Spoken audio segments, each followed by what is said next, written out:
What's up, my friend? Are you a small business owner that loves God, family, country, and capitalism? If that is you, you're in the right place. Welcome to the War Plan Briefing, and my name is Joshua Latimer. Today, we're going to talk about 3 things that I noticed the first time I was introduced to Alex Hormozi. And this happened way before he was internet famous, and it was just this weird thing. I joined a mastermind group with Russell Brunson. It was called his Inner Circle. This is in about 2018 when I actually got to meet Alex face-to-face, and it took all of about 3 seconds to know the guy was built different, if you know what I mean. He was the same guy then, 5 years ago, that he is now, except he didn't have 1 million followers or whatever.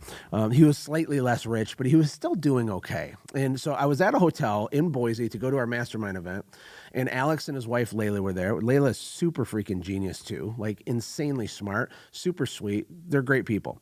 And they didn't know me, and I was like, hey, how's it going? Well, the year before I met them, I believe was the year that Alex made $18 million in profit in 12 months. And if you know Alex's story, it's funny. He had like $1,000 in his account or to his name. He was basically broke. He pivoted his business model to a licensing model. And then in the next 12 months, okay, imagine this. Imagine this for you. Would this be nice for you? You have $1,000. You're panicking. You pivot your model. You put your head down and you work. 12 months later, you pull your head up and there's $18 million and $1,000 in your checking account. That's what happened to Alex. That was the profit, right? It's like unbelievable. And so he learned so much during that time. I was excited to meet him, and I was at this hotel and I got to eat breakfast with him. I'm sitting next to Alex and Layla. And if you know him, he's a Viking, right? I'm not in shape, I'm A shape, right? Alex is in shape. And so I'm trying to make small talk with him. And I said, hey, Alex, you got any workout tips? I got 5 kids, dad bod, what do you think? What do you think? And he's eating this veggie omelet. And he turns to me like this. And he's like, Josh, do you really need me to tell you, or do you already know, but you're just not doing it? Okay. So in this moment, I shrunk to about 1 inch tall. Now, I will say he did not say it rudely. What he said was irrefutable truth. Okay. Now, to be fair, in my defense, I was just like, hey, man, how's it going? How about those Detroit Tigers? Huh? How about the weather? And then he just truth nuked me. So whatever, Alex. But it was true. And it got me thinking that the first lesson I learned from Alex Hormozi was that most people have a behavior problem, not an information problem. And I think the craziest part about the Hormozis is how young they are. They're at this time, he was like 28 or something, right? I have all these kids. I'm like, hey, young buck. And he's like, truth nuke, right? Because truth doesn't care how old you are. Your skills don't care how old you are either. And so what's crazy is you can be really young and you can stack the right mindsets and skill sets and network, and you don't need permission to do it. And you could outpace someone who's 72 years old in terms of what you know, how good you are at things, and really what you deserve in terms of results based on your work. So anyway, so we go from the omelet. Oh, by the way, I was eating a waffle when he was eating his omelet, and I was pouring syrup on it and then butter, because, hey, look, waffles are proof that God exists and that he loves us. Am I right? I'm just saying. Anyway, so then the second thing I learned from Alex was that we need to be obsessed with the outcomes of our customer. And my wife and I were talking this morning, which is what inspired this video. So shout out to you, Ashley. Love you, baby. About how obsessed we're trying to be with our new program, War Plan Insiders. And it reminded us of this thing that Alex taught the entire Inner Circle.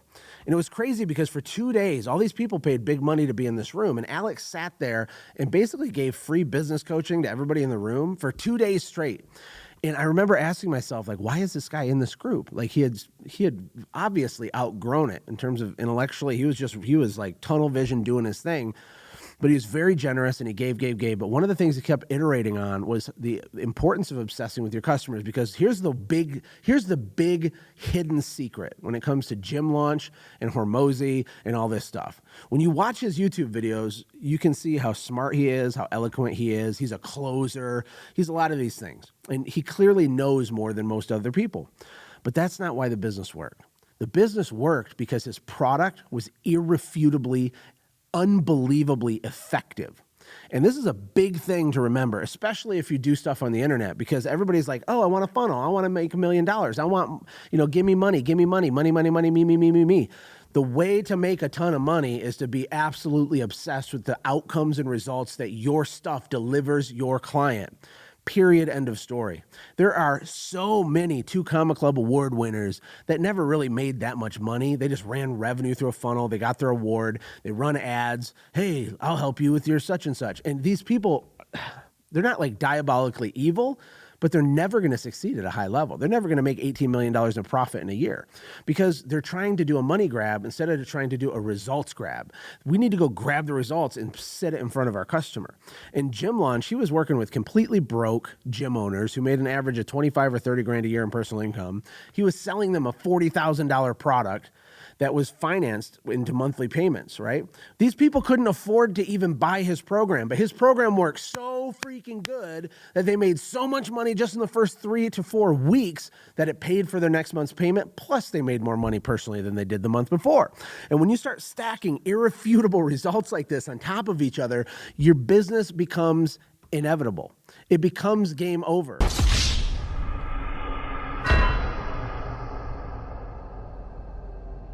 And it's really hard to do this, by the way. It takes months, it can take years of making tons of tiny, seemingly insignificant changes that are in the favor of your customer. If you look, I'm not a fan of Jeff Bezos in terms of his personality type, but we can't throw the baby out with the bathwater. He's also 100% totally and always has been obsessed with customer experience and making things easy. You realize, right? Because of his obsession with your results, I can push a button on my phone and a drone drops off a tube of toothpaste at my front door. Are you kidding me? Right? So he of course he's a billionaire, right? And Hormozi will also be a billionaire. So just to recap, people don't have a behavior or don't have an information problem.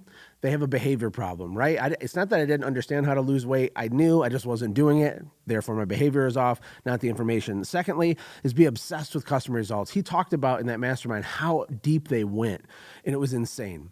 The third thing I learned about Alex Hormozi was that he was the same person backstage as he is front stage right now. I think that's important to point out, right? He's not playing a character. He's not playing a game. He's just really smart. He's a strategist. He started his YouTube channel, puts out more valuable content for free than other people charge for in their entire livelihood program that they sell, right? So it's a boss move. He's dunking on people with amazing content.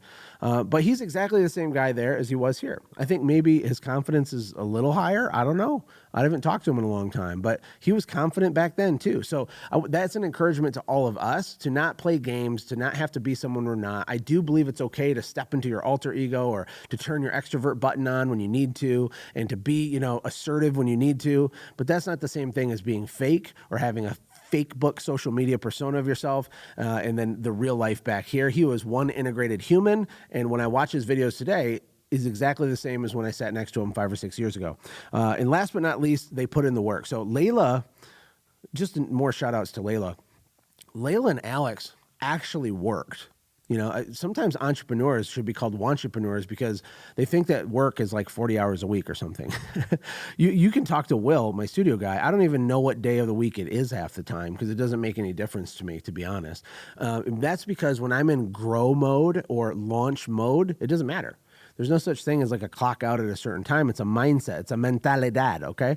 Alex and Layla work so hard that you couldn't compete with them. Not only are they smart, but they just put in so much effort, sharpening their skills, investing in their own network and their own knowledge, and obsessing over their customer results. And this is really hard, boring work that no one is there with you when you're doing it. You get no credit, no recognition, nobody cares. When you're updating the spreadsheet and it's 1 a.m. and you're running a model and you're trying to understand the economics, or when you go out all week trying to cold sell, cold traffic, or you're doing cold prospecting, you're doing something hard and you relentlessly continue to do that hard thing. You're never getting an attaboy. You're never getting a pat on the back. You're never getting any of that.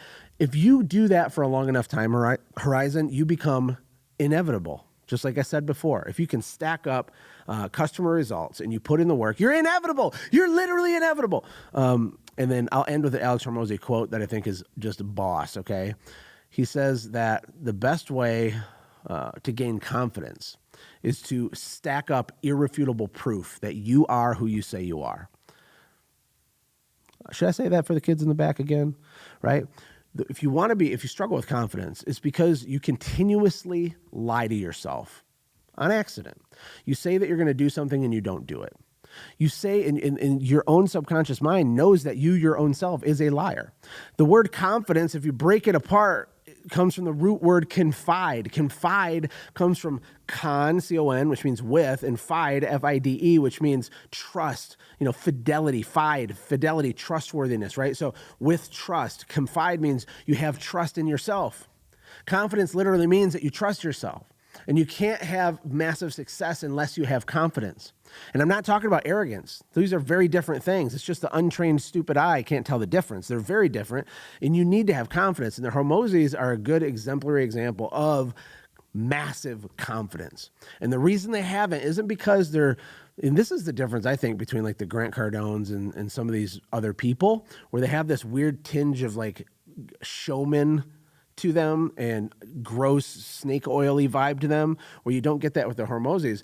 The Hormozis know what they've done. They know where they're going. They know how to do it. And they're not having imposter syndrome along the way, because they've stacked irrefutable proof that they are who they say they are. Doesn't mean they won't make a mistake. Doesn't mean you won't. Doesn't mean I won't. But I think that's a great lesson for all of us. Hey, I hope you got value out of this video. It's super fun for me to make them, but I want to make videos that you want me to, right? So where are you stuck? What type of industry are you in? And how can I help? Who should I bring on this channel to interview? What do you think? You got any cool ideas? I know some amazing people that would be happy to be interviewed. So let's have a dialogue about it in the comments. Like it, share it, and I'll see you in the next video.